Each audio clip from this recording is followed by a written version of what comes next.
नमस्कार प्रेक्षकांनो, लग्नानंतर होईलच प्रेम ह्या मालिकेच्या पुढील प्रोमोमध्ये काव्याने साडी घातलेली असते. त्यावेळेला पार्थ एकटा तिच्याकडे बघतो आणि म्हणतो की चवीमध्ये तुम्ही तर आईची हद्दच पार केली. तेव्हा आता मानिनी मागून येतात आणि म्हणतात की काय रे, कोणी कोणावर मात केली. तेव्हा आता काव्याला त्या बाजूला घेतात आणि म्हणतात की तुला काही लाज वाटते का, तुझं काय चाललेलं आहे काव्या. तेव्हा काव्या म्हणते की एक आई म्हणून तुम्ही सुद्धा चुकत आहात. त्याच वेळेला मानिनी म्हणतात की माझ्याशी उलट बोलते, चल हे घर सोडून निघून जा. आता काव्याला खूप राग येतो.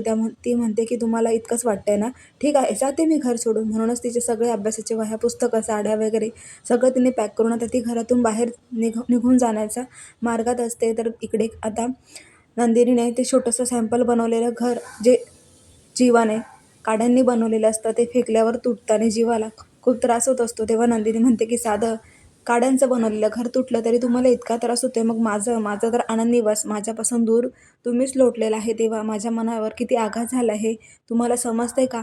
त्यावेळेला जीवाला समजलेलं असतं, पण नंदिनी म्हणते की आता फार काळ आपलं नातं नाही टिकणार, आता मी लवकरच तुमच्यापासून वेगळी होणार आहे. तेव्हा जीवाला मोठा धक्काच बसतो. तेव्हा त्या पाहत राहा लग्नानंतर होईलच प्रेम. अशाच डेली प्रोमोसाठी चॅनलला सबस्क्राईब करा.